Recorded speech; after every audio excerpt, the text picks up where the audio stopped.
And my father, who's a very smart man, forbid me to play football. He said, you cannot play football. I don't want you to play. It's a stupid sport. You're going to get hurt. And he said, I forbid you to do that. And I would just constantly harangue him, just constantly asking my father, please, let me play football this year. Please, let me play football this year. This went on year after year. Finally, when I got into high school, my father consented to let me play on the football team. And so this was a good thing, but there was also a bad side to all of this. And the bad side was that I was 6 feet, 1 inch tall, and I only weighed about 120 pounds. What's that, 50 kilos? Something like that, okay? I was really skinny, okay? In fact, I was so skinny that when I went to the supermarket, I had to jump on the pad to get the door to open. That's how skinny I was. So, my friend said to me, well, that's good, you can play football now. I'm glad your father is going to let you do that. But he said, you're going to get killed. You're way too skinny. And so, he said, I know these people that run a facility for youth. It's a place where you can go and you can work out and you can get off of the streets. It was kind of a place where, in a rougher area of town. And so they had a boxing gym in there, and they had a weight room in there, and they had a basketball court in there. And so he told me where it was, and I went down to this place, and I met these 2 gentlemen. And this one guy just took an interest in me, and he said, I am really glad that your passion is to play football. He said, but we've got to put some weight on you. You got to get big, and you got to get big fast, or, it's not going to be good. And so he said, will you do what I tell you to do? And I said, yeah, I want to play football really bad. So I will do exactly what you tell me to do. And he said, okay. He said, you need to eat everything you can see. Everything in your face, you got to eat it. You just got to eat and eat and eat and eat, okay? And so I said, all right, I'll do that. And I started to do this. I would get up in the morning. My father would make breakfast. And I would ask my father for more eggs. I would ask him for more bacon. I would ask him for more food, basically. Then I would go to high school, and it was time for school lunch. They'd feed us the lunch at high school. And I would eat 2 or 3 school lunches every day. And then I would go and work out in the weight room. These guys taught me how to lift weights, gave me a whole program about lifting weights and doing different parts of my body during different days. And they said, you've got to follow this plan.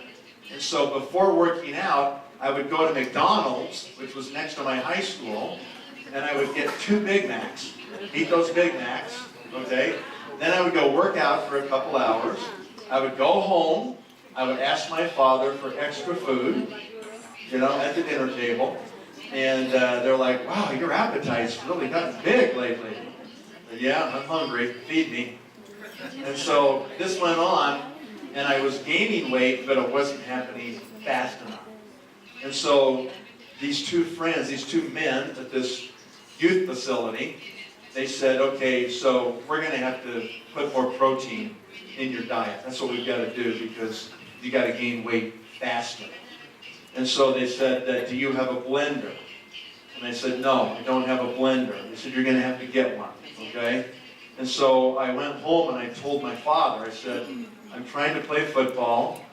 I said, you've consented to allow me to do that, but my friends, my coaches are telling me I've got to get bigger. And they want me to buy a blender. My father said, I'm not buying you a blender. That's not going to happen. And so I was stuck. I really wanted to play football, but he wouldn't buy a blender, and these guys were telling me I needed to start drinking a lot of protein. And so I made a decision. I talked to my coach at my high school, and I said, can I put a blender in your office, and can I use your refrigerator? And he said, sure, that'll be fine. And so what I did is every Monday morning, I would stop by the supermarket next to my high school, and I would buy 2 gallons of milk, and I would buy a whole bunch. I would buy 5 dozen eggs. 5 dozen eggs, okay? 60 eggs. And then what I would do is I had this protein powder that I got at another store, really stinky protein powder, it smelled terrible. And so I took all those things and I put them in his refrigerator, and I would get to school in the morning. I'd go to my coach's office, and I put 6 raw eggs into the blender. Then I put in 2 cups of milk. Then I put in 2 scoops of protein powder. And then I just blend it all up. Like that, right? And it would turn into this kind of yellow-looking goo. Really thick and stinky, right? And then I would hold my nose, and I would drink the whole blender. And it was disgusting, right? And I would just suck it in, and then I would just try not to throw up. I'd sit there and go, try to keep it in my stomach, right? And then my stomach would settle down after about a minute or 2. And then I'd go to class, same thing, 3 school lunches, you know, a couple Big Macs, work out, go home, start eating what my father would give me. Okay, but excuse me, before I went home, go back to the coach's office, 6 more raw eggs, 2 more cups of milk, 2 more scoops. Yep. So I'm drinking 12 eggs a day, right? So that's what I did. Well, after about a month, I'm starting to grow out of my clothes. And my father says, well, I know I told you could play football, but I'm not going to buy you any more clothes. So, you know, my family was pretty poor growing up. My father worked for the government, and we actually didn't have very much money, okay? And so we would get 1 pair of clothes when it was time to go back to school. That would be August. We would get a pair of clothes. And then we'd get another few pieces of clothes at Christmas. And that's the clothing that we would wear all year growing up, okay? And so I'm growing out of my clothes. My shirts are too tight, my pants are too tight, and my dad says, this is crazy, I'm not going to give you any more food. So my father starts rationing my food. He puts it on my plate and says, that's what you get to eat. Like he's going to control my food intake, right? Well, I wasn't going to let that stop me at all. And so what I would do is I'd go to school every morning, I'd drink the raw eggs, I would have my school lunches, I would go to McDonald's, I'd drink the raw eggs, I'd come home, my father would give me my rations, and then I would wait for my father to go read the newspaper in the living room, and I would sneak back into the kitchen, right? And I would eat whatever was left over in the refrigerator. So this was okay for a month, maybe a month and a half. And my 2 friends tell me, we still need to get more protein in you. I was like, more protein? Holy smokes. And so they said, we want you to buy cans of tuna fish. In fact, we want you to buy them by the case. And so I went down to the supermarket and I bought cases, 36 cans of tuna fish. And I would, take it home before my father got home from work. And I would sneak it upstairs in my house and I would hide the tuna fish under my bed. I had a little can opener that was in my dresser in my bedroom. And so after my father would give me my rations at night, then I would go upstairs and I would grab a can of tuna fish, open the can of tuna fish. I got to do something with the oil, right? So I reach out my window and I squeeze the oil out on the shingles on the roof, okay? And of course all this oil is running down the shingles, and they're wood shingles, so they start to absorb the oil. I eat the tuna fish, and then I take the can and the lid, and I throw it into the neighbor's lilac bush. That's what I did. My father said, if I ever catch you eating more food, big trouble.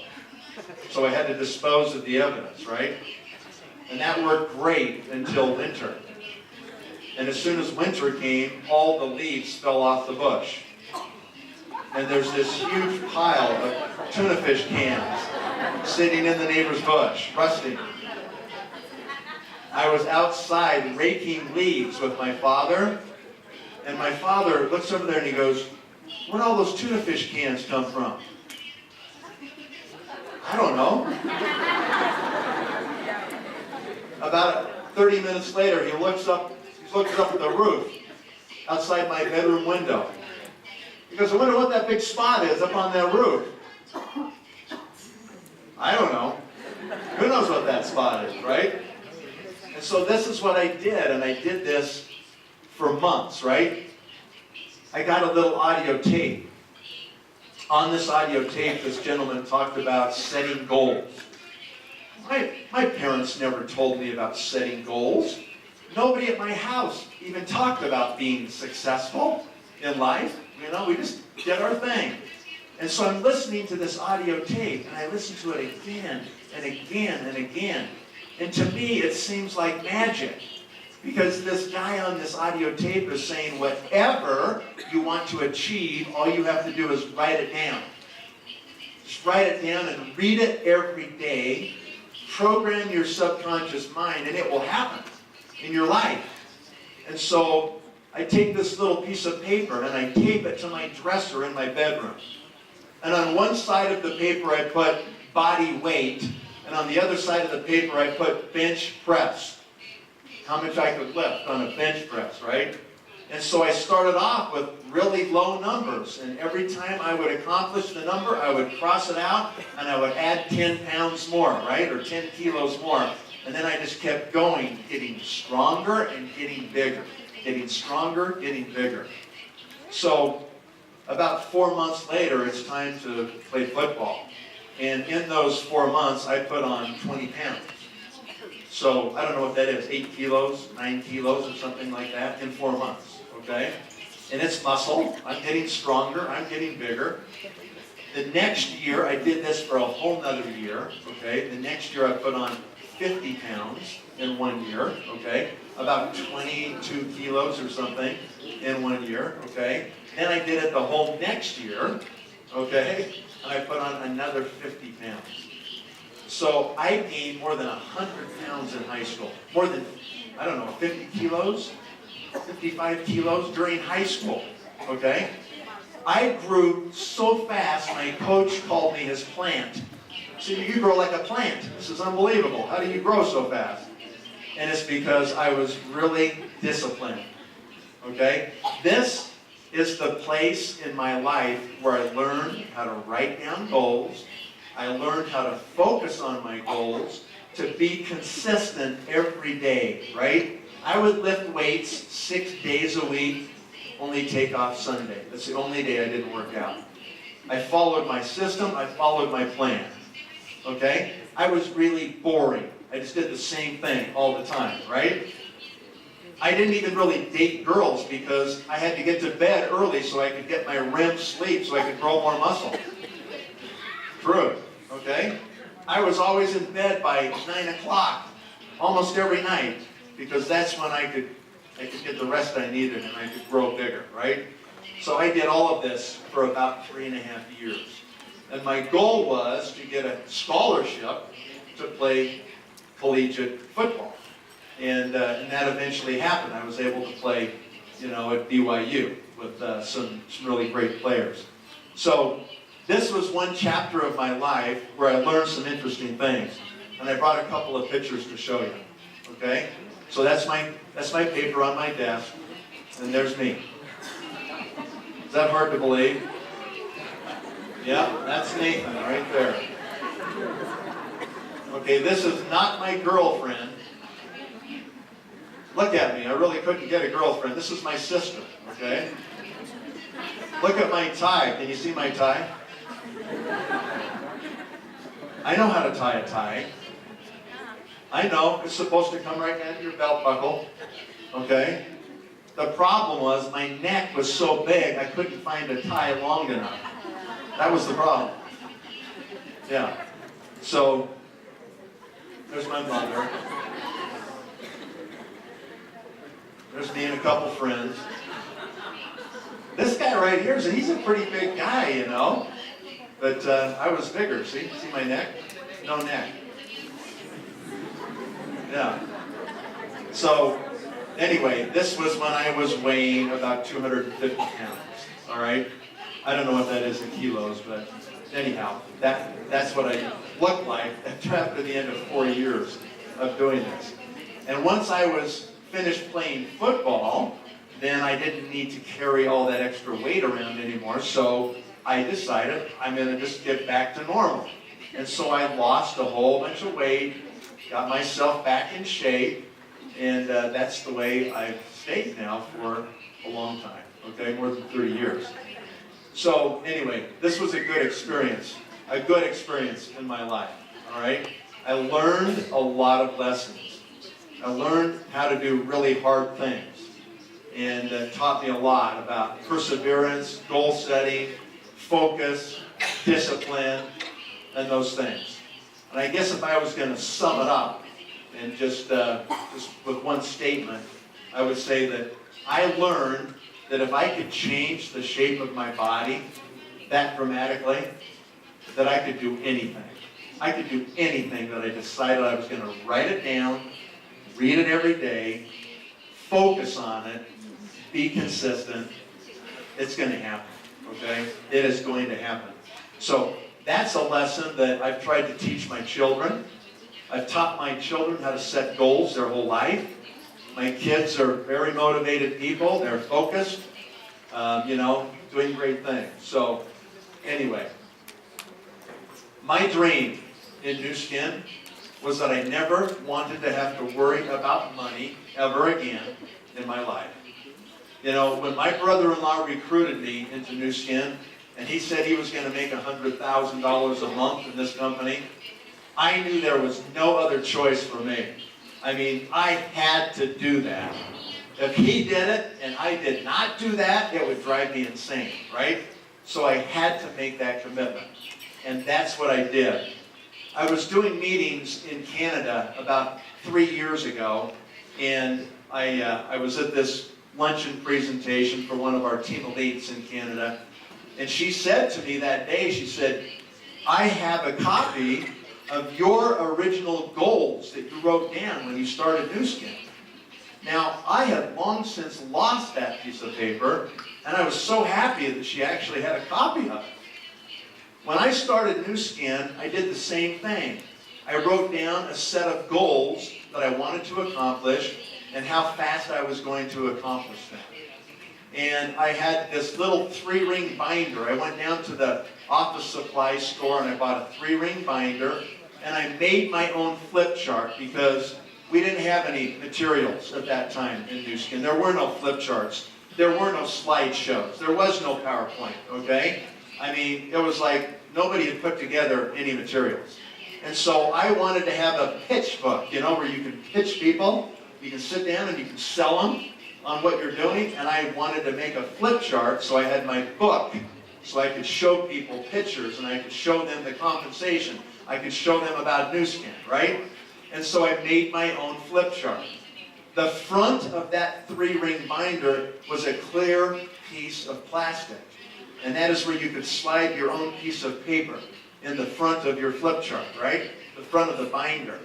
And what I did is I took my goal sheet, a piece of paper with all my goals, and I slid it in front of my flip chart. It's the front thing on the cover. So every day when I would pull my flip chart out, when I'm sitting down with people recruiting them, I would see my goals. And I would see my goals many times every day. And those goals became ingrained in my mind, all right? So I brought a copy of the goal sheet so I can show you what it looks like. So these are my original goals 26 years ago when I started New Skin, okay? Yeah, you might want to take a picture of that, okay? So here's my first goal right here. Make $100,000 per month by building a large New Skin downline in 1 year. That's a crazy goal. Crazy, okay? I mean, that means I've got to create 2 million points a month in my 6 generations in a year. That's a huge goal, right? Big, big goal. For me, I need really big goals or it doesn't motivate me enough. I don't need a little goal. I need a big goal so that I really go make it happen, all right? So that was my goal. And my partner, Scott Tillotson, and myself came very close to that. Our 12th month, we got $99,000. So we missed it by less than 1,000. That's pretty unbelievable, okay? So that's what happened. So here's how I would benefit. How will I benefit from achieving this goal? Number 1, I have complete financial peace of mind. This is my elimination of financial stress. You know, I grew up with my father who was raised during the Great Depression in the United States, back in the 1930s. And that had a profound effect on all the people who grew up during the Depression. During the Depression in America, there was no gasoline, very limited amounts. There were no shoes. My father would tell me stories about taking pieces of cardboard and cutting them and sticking the cardboard in his shoe so that his foot wasn't touching the dirt. You know, because there was holes in the bottom of his shoe, right? There was no way to get hardly anything because the Depression was so severe. And my father, as a result of that, would save everything. I mean, literally, he would go prune his fruit trees in his orchard, and he would save the prunings and bundle them up in bundles because he never knew when he would need to build a fire. He would save everything, okay? And so my father just really, really, you know, was a different kind of person when it came to money and having stress about money. And my father passed that same stress along to his children. And so every time we would say, hey, Papa, you know, can we go out to the restaurant and can we take the family to the restaurant? My father would do that once per year. On Christmas Eve, he would take us to a restaurant. Other than that, never go to a restaurant, ever, okay? He would say, we don't have any money. We're not going to the restaurant. Or we'd say, can we go to the movies? We're not going to the movies. We don't have any money, okay? And one time I said, can we go to Disneyland? My father looked at me like, are you crazy? We don't have any money. We're not going to Disneyland. Yeah. And so when I was like 10 years old, my father said that one more time when he said, we don't have any money. And I thought to myself, yeah, I guess we really don't have any money in this family, okay? And I said to myself, I never want to say that to my children. I don't ever want to say to my children, we have no money. And so my father probably instilled inside of all of us this burning desire that we were going to be successful and we were going to make money and we were not going to live the life that we were living, you know, in our house. And so when I say this is the elimination of my financial stress, that's what I'm talking about. You know, this stress that I got from my father, right? I didn't want to have to worry about money anymore.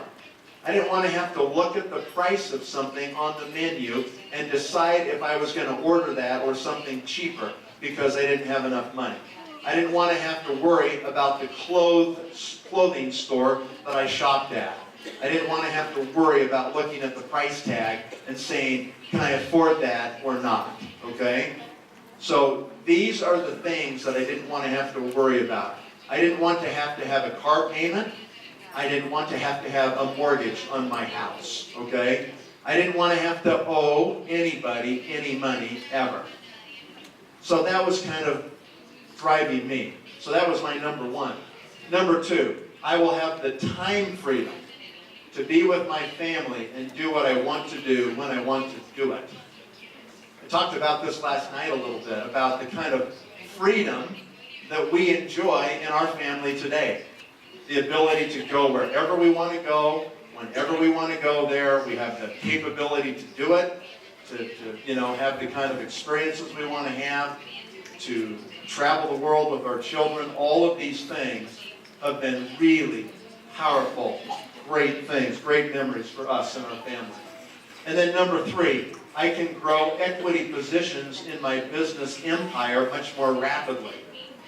So, I don't know what I was saying really there. I didn't really have a business empire at the time, okay? But I wanted to have one, and I thought Nu Skin would be the cash machine. Nu Skin would be the business that would generate all the cash flow every month, and I could take that cash flow and invest that back into real estate. So I come from the real estate business, right? That's where I came from when I came to Nu Skin. And so that's what I'm comfortable with. I'm not comfortable with the stock market. I don't trust the stock market, okay? But I understand real estate, and I'm comfortable investing in real estate. And so that's what I've done. For 10 years, I didn't look sideways at all. 10 years. All I would do is just Nu Skin, Nu Skin, Nu Skin, Nu Skin. But at the end of 10 years, I had millions of dollars in my bank. And I had to do something with that money. I needed to invest that money somehow. And so that's when I started buying real estate, okay? Started buying property in Utah and other places in the United States. And today, I own lots of property, lots of real estate all over, okay? Hundreds and hundreds and hundreds of millions of dollars of real estate all over, okay? And that's all happened because Nu Skin generates the cash.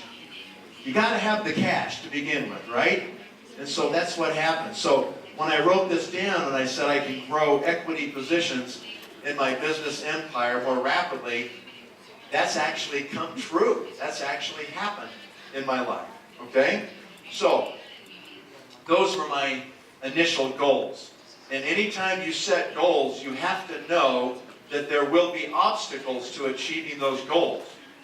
Okay? It's just not going to be easy if you've got a really big goal. So here's the obstacles right here. Okay? Possible obstacle number 1, negative people. Has anybody here run into negative people? You think so? Yeah. You are going to encounter negative people. People who will say, you are crazy. They will say, I know those kind of businesses, they don't work. They'll say things like, you know, those are pyramid schemes, don't you understand that? You know, you'll hear every kind of crazy thing. People don't really want you to succeed in your goal. Because when you succeed and they just stay where they're at, it kind of makes them look bad, or they feel bad. Because they're not willing to make the sacrifice and put in the effort to have a different kind of future than they have right now. So you're going to run into negative people, all right? So you need a strategy. So what's your strategy for overcoming negative people? Well, my strategy was to say, next, bye, next, who's next? I'm ready to talk to the next one, right? And just avoid those people. Avoidance, okay? Restate and reinforce my goals, okay? That's what I would do. Somebody was really negative, they really beat me down, then I would go right back to my goals and I would read my goals. I will make $100,000 a month, okay? I will have time freedom. I will have cash to build, more business, right? I just go read my goals again. And that refocuses me, remotivates me. I'll tell you just a quick story about what happened during my second week in Nu Skin. Second week, I'm actually, just sitting there working like a crazy person. I'm working with my sponsor a lot. We're meeting all of my contacts. He's helping me find the best people in my circle of influence. And then there came a point where he was busy and I was recruiting. And I called one of my best friends from high school.